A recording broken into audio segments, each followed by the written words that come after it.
show you what I've been doing today. So let me turn it off.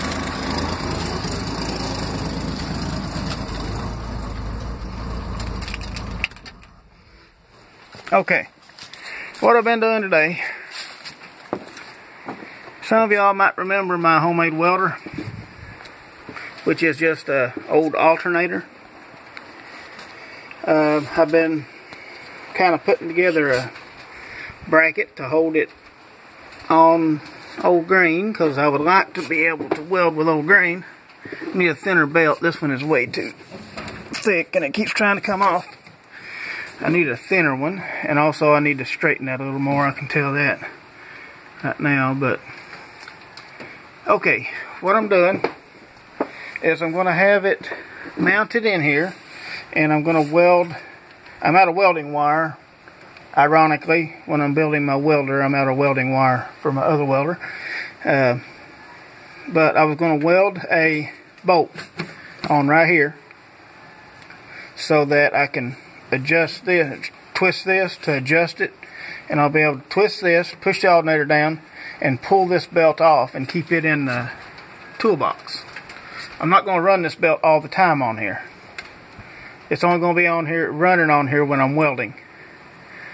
That way I'm not, wiring out the belt for nothing. And back here, I'm going to hook onto the power with this, which is 2-aught house wire. That's what I have left over. I'll show you the end of it here. This is some 2-aught house wire I had left over, and that should be plenty thick enough to get all the current back here to the toolbox. I'm going to run the wires from the alternator under. I'm going to run them in wire loom so they won't rub on anything. Run them under the truck all the way back and up into the toolbox.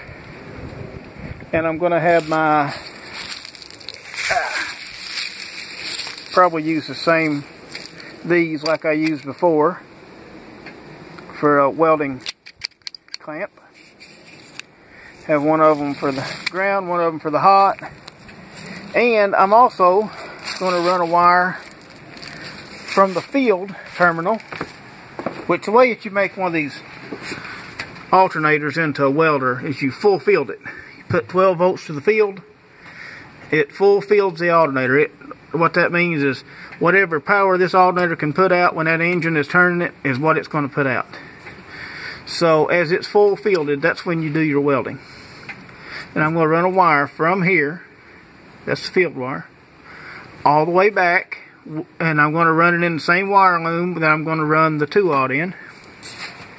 And I'm going to run it all the way out and have it to where I can have a button on here I can push that will turn the welder on.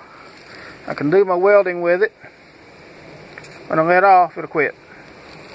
That way I'm not sitting there full field all the time, and when I want to let the alternator cool down, because it'll heat up if you run a full field all the time. So I'm going to have it to where I can push the button, have it fielded, weld, and then when I'm done with my welding, let off of that, the alternator will go back into coast mode. And I would also like to make it to where when I push that button, it pulls a... Here I'm going to want to put a solenoid that can pull the throttle. It only has to pull it like that much. Just a little bit. That would be enough to elevate the engine speed enough that the alternator will put out enough power to weld with. But this is as far as I've got so far. I just got the bracket kind of mocked up. Got a little bit more tweaking to do. I really need to do some more welding in here, but I'm out of welding wire right now. And you can see my other alternator down in here, down underneath of it. Ooh, that's kind of loose. I need to tighten that up too. I wonder it squealed the other day. Well, I need to get another belt too, because this belt, well, not only is it cracked, you can see the cracks in it. This is just This way I know I can get this size.